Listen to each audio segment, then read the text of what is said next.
What's up, YouTube? This is the 82-0 podcast. This time we're looking at Wilt Chamberlain as part of the NBA 75 anniversary team. Now, Wilt Chamberlain was born August 21st, 1936, in Philadelphia, Pennsylvania. And an interesting fact about him was he had pneumonia when he was a child, and he almost died. He missed a year of school as a result. And in the early years, he didn't actually even like basketball. He was more into track and field.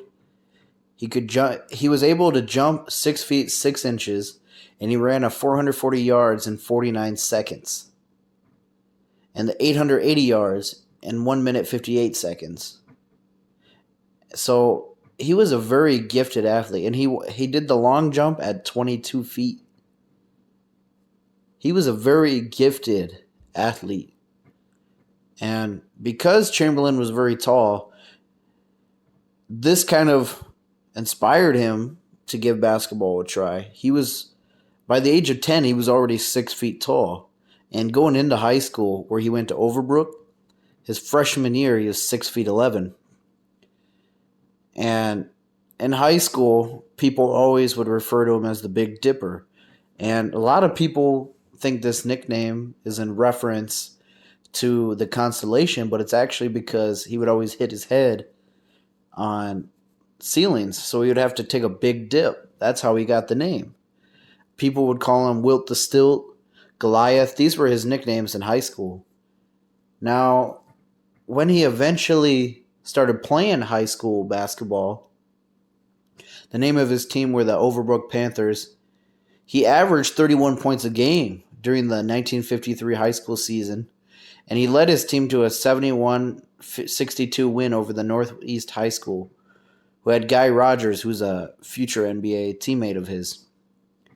Now, he had a great high school career, and there was a lot of media hype around him, believe it or not, that early of a time. And this is something that's come out recently. This isn't something that was known 30, 40 years ago. He actually, and this is kind of crazy, he would play in amateur basketball leagues in the Philadelphia area under a name George Marcus, just for the fun of it. And he would dominate these leagues. And he eventually enrolled at Kansas State University. Now in Kansas is famous because this is where the inventor of basketball, James Naismith, originally coached. And this was one of Wilt's reasons why he wanted to play at Kansas, because he just liked the organization. And his coach, Phog Allen, is somebody who he greatly admired. So his collegiate career, there's a reason why he didn't win. Now, in the NCAA at the time, they didn't have a shot clock. So what teams would do is they would get the ball and they would freeze them out.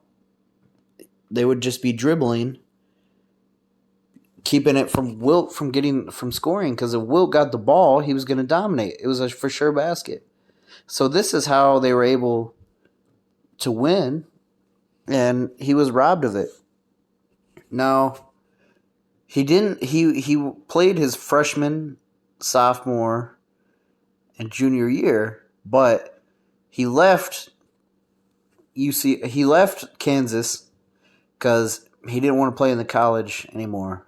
But you see, the NBA at the time had a rule that you couldn't play in the NBA until your fourth year of college was finished. So what I mean by that is, let's say your freshman year is in 1956. You are not eligible to play in 1960. Even if you drop out of college, you're not able to play.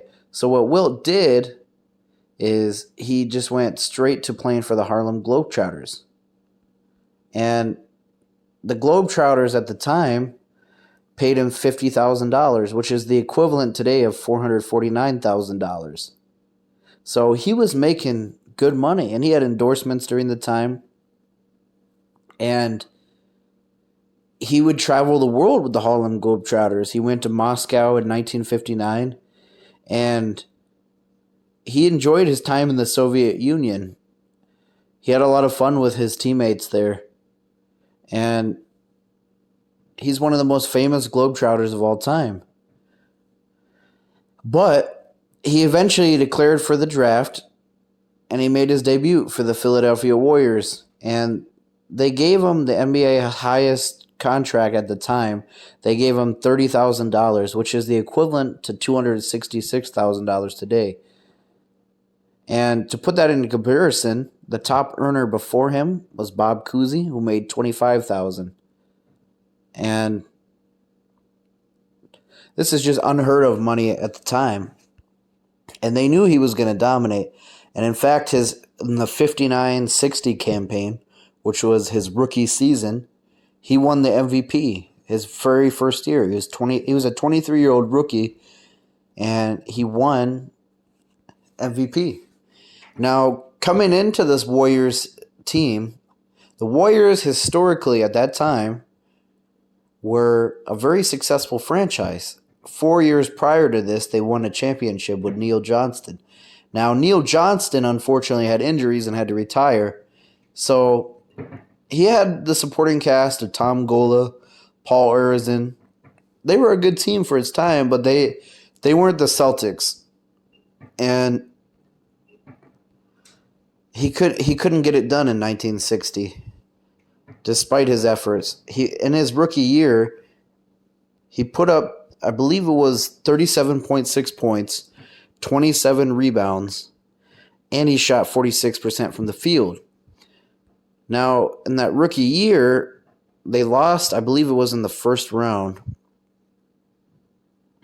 No, it was the second round, I'm sorry, to the Boston Celtics in 6. They had a 49-26 record. Now, moving forward to the 60-61 season, Wilt increased his scoring to 38 points, 27 rebounds, and he shot 50.9% from the floor. Now, you got to understand, Wilt's numbers are insane by a modern lens. You got to understand the pace was a lot quicker back then, and you got to understand that Wilt would play almost every minute of every game. So like in this season, he played 47 minutes per game. So that's a lot more possessions. And his coach at that time in 61, Neil Johnston, he kind of had the strategy, just feed Will the ball. And this gets me to the most famous season of his, the 61-62 season with the Philadelphia Warriors. They went 49-31. This is probably Wilt's most famous season because their new head coach, Frank McGuire, took that to new levels of let Wilt do whatever he wants with the ball, feed it to him. Because he came up with the strategy, we're losing to the Celtics by about 10 points per game. So Wilt needs to increase his scoring and we'll beat them. This, of course, didn't work, but Wilt put up an astronomical 50.4 points per game. That was his average for the season. And he had 25 rebounds per game. And he shot 50% from the field. This team, however, lost to the Boston Celtics in 7 games. And crazy enough, that game 7, the Boston Celtics won by just 2 points. They won 109-107. So if you think about it, Wilt was just 2 points away from a championship. And this would set a tone of what's to come of Wilt having close losses to the Celtics. Now, going forward to the 63 season, they didn't even make the playoffs. Just because of injuries to the team. Now, Wilt was still statistically dominant. He averaged 44 points per game and 24 rebounds. But it's just his team around him wasn't that good. Tom Gola was hurt most of the year. They didn't even make the playoffs. Now, the following year, however, in the 64 season, they would bounce back. Now you got to understand that the Philadelphia Warriors relocated to San Francisco. So this meant they're no longer in the same conference as Bill Russell. So, and you got to understand, back then there was 2 playoff rounds in the playoffs. So the San Francisco Warriors with Wilt, they went 48-32, and they beat the St. Louis Hawks in the first round, 4-3. So then the second round was the NBA Finals itself, and they lost to Boston 4-1.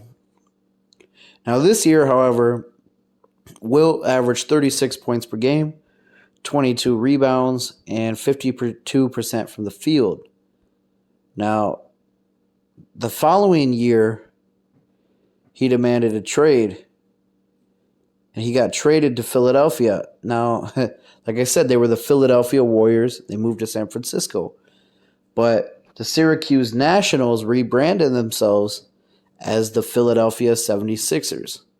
Does that make sense? So he goes back to Philadelphia to play for the Sixers. And they lose in 7 games to the Boston Celtics. And that's the iconic Havlicek stole the ball. So Wilt, this is right when he starts to become at his best, I would say. The 65-66 season on the Philadelphia 76ers, he put up 33.5 points per game, 24.6 rebounds, and 5.2 assists. And he won an MVP award that year, but they lost to the Boston Celtics in the first round. And going forward to the 66-67 season, this was the best Sixers team in my opinion. This is when the Sixers hired Coach Alex Hannum, and he had a really good rapport with Wilt. You got to understand, Wilt wasn't getting along with the coaches before then. So Alex Hannum comes in, and he convinces Wilt to take a more passive role.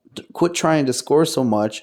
Get your teammates involved. So Wilt decreases his scoring average to 24 points per game. He averages 24 rebounds per game, and he puts up 7.8 assists per game. As a center, 7 assists. Then his field goal percentage increases to 68%. And coincidentally enough, every year that Wilt played, his field goal percentage went up. That's how he played. And this was the best Sixers team, like I mentioned. They had Hal Greer, Chet Walker, Billy Cunningham, Wally Jones, Luke Jackson. This team just figured it out, how to play together. And this is when they had 3 rounds now. So they beat the Cincinnati Royals in the first round. They beat the Boston Celtics in the second round. In the third round, which was the finals, they beat the San Francisco Warriors, his old team, which had Nate Thurmond, a Hall of Fame center. So this is looking like a team that's going to take over now. The following year, the 67-68 playoffs, this is a huge blemish on Wilt's career because they were supposed to run it back. They won 62 games, and they went up against the Boston Celtics, who only won 54 games. On top of that, they had a 3-1 lead in the Eastern Conference Finals. But this is the first 3-1 comeback in NBA history. Russell and his team came back from a 3-1 deficit and defeated Wilt Chamberlain. Now, Wilt decided he was done with the Sixers. He didn't want to play with them anymore. So he demanded a trade, and he got traded to the Los Angeles Lakers. Now, this happened in the offseason. So the 68-69 Lakers, this is the first super team in NBA history because you had a prime Elgin Baylor, you had a prime Jerry West. Now they add Wilt Chamberlain to their front line because the Lakers' problem in the 60s were always they didn't have a big man to hold his own with Bill Russell or some of the other bigs. So this team was supposed to win it all. And unfortunately, it didn't happen. It goes down to 7 games, and the Lakers arrogantly declared themselves the winner before it even happened, because in that game 7, they had balloons up in the stands. They had signs up saying 1969 NBA champions, Los Angeles Lakers. So they were acting very arrogant. And to make matters worse, Wilt hurt himself in that fourth quarter. And you remember I told you Wilt was the type of guy, he'd never come out of a game. In the 62 season, for example, that season where he averaged 50 points per game, he played every minute of every game that entire season, not sitting out once. So you knew it was bad for Wilt to say, take me out of the game. Even though he was having a good game, he shot 7 for 8 from the line. He had 18 points, 27 rebounds, but he wanted to come out. And the Celtics had a pretty good lead, the Lakers had a pretty good lead, the Celtics had a pretty good lead, and the Lakers were chipping away. So the coach felt he didn't need to put Wilt back in. He didn't. Butch Van Bredikoff, kind of a mouthful. That was the coach's name. He felt he didn't want to put Wilt back in. He felt we can do just fine without Wilt. Now this hurt Wilt because when it's all said and done, the Lakers lost the game, and Bill Russell took a shot at Wilt for sitting out. This would eventually end their friendship. For 20 years or so, they didn't speak. I mean, they reconciled in the 90s, in the mid-90s, before Wilt's passing, but this really hurt Wilt. So, Wilt demanded that they fire Bredikoff, and they got rid of him. Next, they brought in Joe Mulaney. Same thing, wasn't the best coach, but the thing that was different about the 69-70 season, Wilt had a pretty nasty knee injury, and he started out pretty hot. He played 12 games, averaged 27 points per game, 18 rebounds, but he made it back by the playoff time, and he played in the finals, but we all know what happens in the 1970 finals. So, game 1, the Knicks take it 124-112. Game 2, the Lakers win 105-103. Game 3, Knicks win 111-108. Game 4, Lakers win 121-115. Game 5, the Knicks win 107-100. Game 6, the Lakers win 135-113. Now here's the thing. Willis Reed was hurt. And there was all this speculation. Will he play Game 7? Will Willis Reed play? Now, Willis Reed was in excruciating pain. And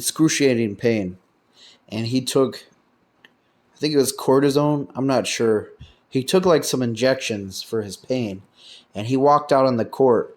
And this was on the Knicks' home court. And this just riled the New York audience up. They went insane seeing Willis Reed come out there. And he went out there and he scored 2 baskets. And this inspired that Knicks team. And they were on a mission after that.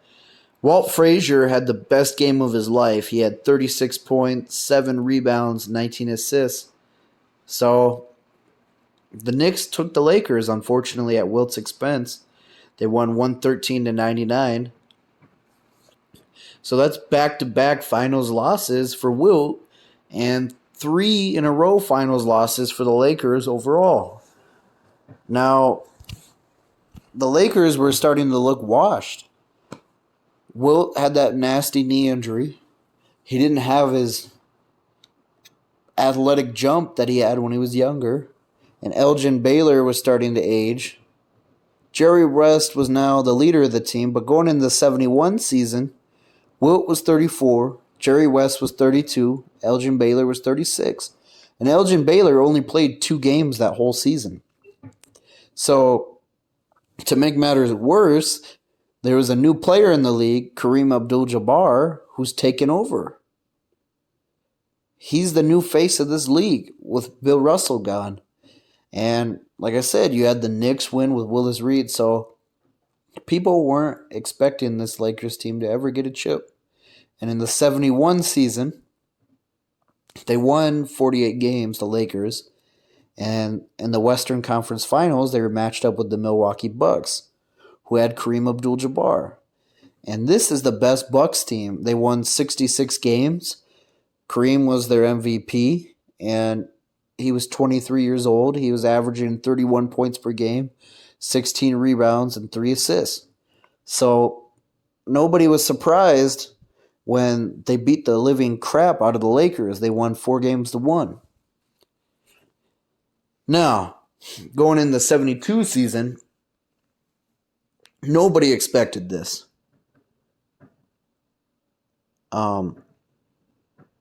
Just 9 games into the season, Elgin Baylor announces retirement. He's 37 years old. He's in a lot of pain. This is, again, a setback. People are saying they're not going to win. But coincidentally enough, right after Elgin Baylor retires, this old Lakers team with Wilt at 35, Jerry West at 23, they did have some younger role players like Jim McMillan, who was 23, Gail Goodrich, 28, Happy Harrison was 29, but their main core was older. They will go on a 33-game winning streak, which is the longest NBA winning streak in history. And they do it right after Elgin Baylor retires. So they set a then record, which was beaten by the 96 Bulls. They have a then record of 69 wins and 13 losses.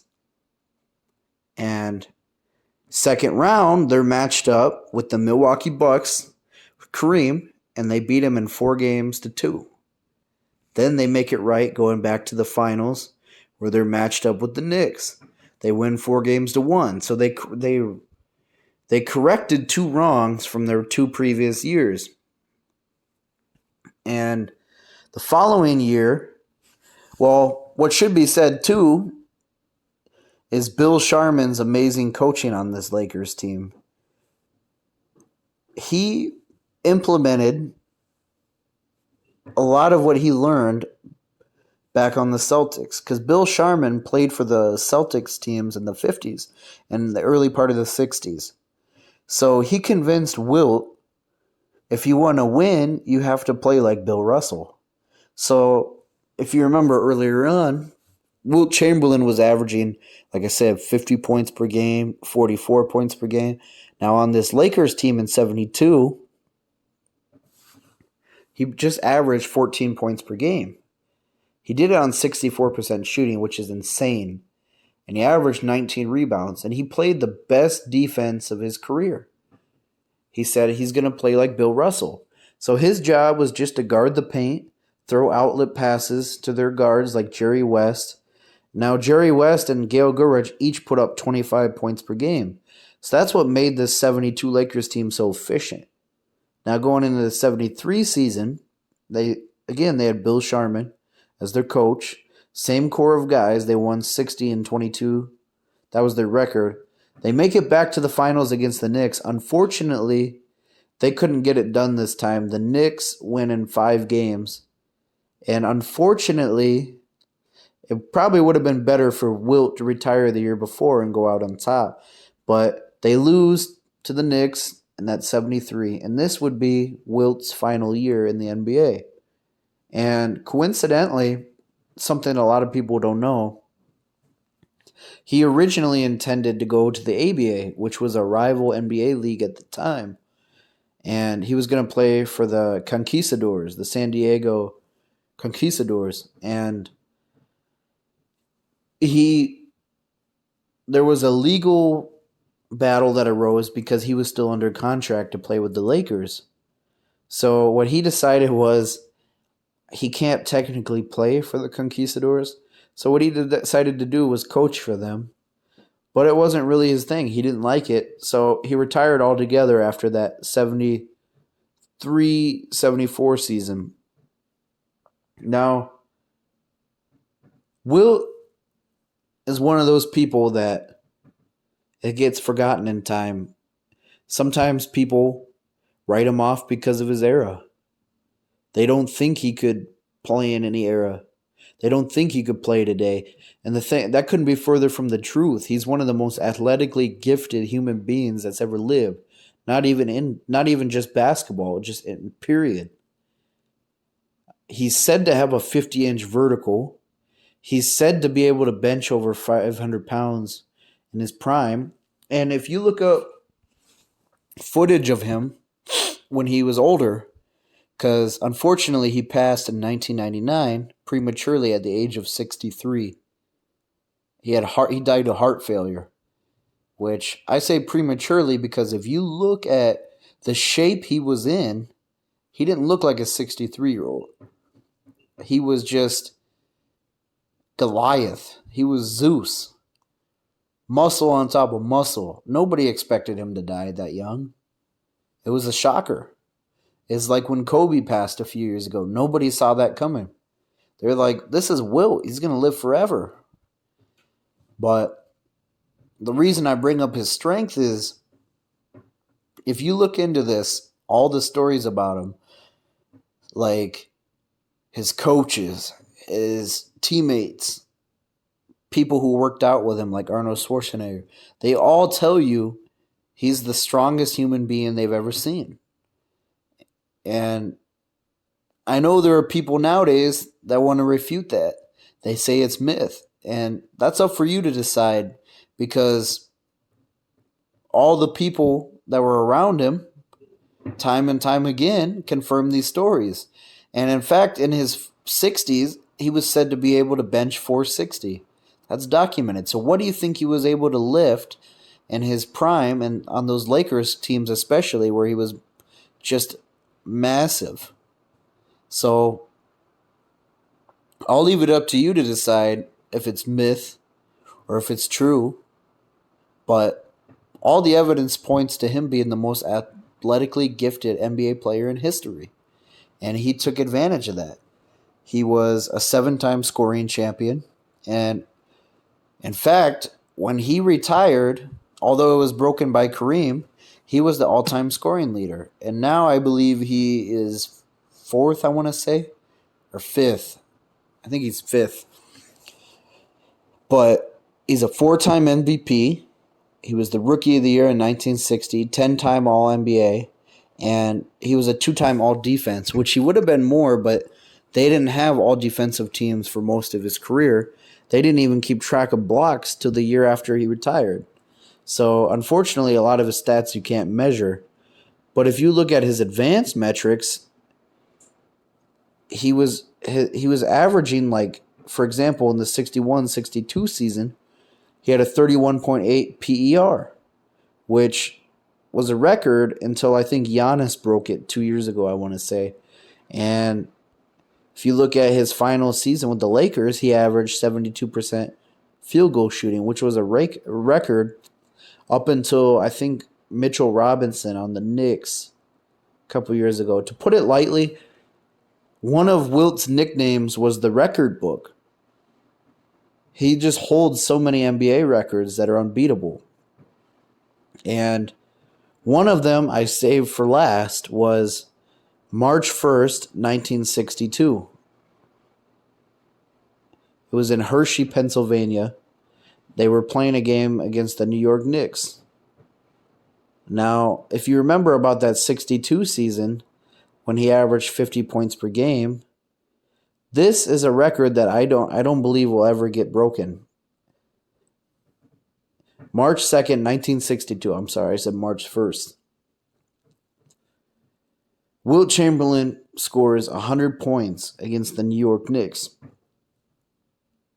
And this is the highlight of his career. There's the famous photo of him holding up a paper that says 100. Now, unfortunately, there's not any footage of this game. It was never televised. But And I don't know whatever happened to it, but there was on YouTube a few years ago an audio broadcast from the radio. So you were able to hear the play by play, but I don't know what happened to it. YouTube took it down. But this is a record that I don't think will ever get broken. Maybe some of his other records, I mean, some of them are starting to get broken, but I don't see this happening anytime soon. So say what you want, and in a lot of people's mind, he's the greatest player of all time. And with time, Jordan kind of challenged him on that. LeBron challenged him on that. Kareem. In my eyes, he's a top 5 player. Very least, I could give somebody top 10. But I'm not upset if somebody wants to say he's the greatest player of all time. Just like I'm not upset if somebody wants to say Jordan's the greatest player of all time, or LeBron's the greatest, or Kareem's the greatest. He had, when it was all said and done, he had 2 championships.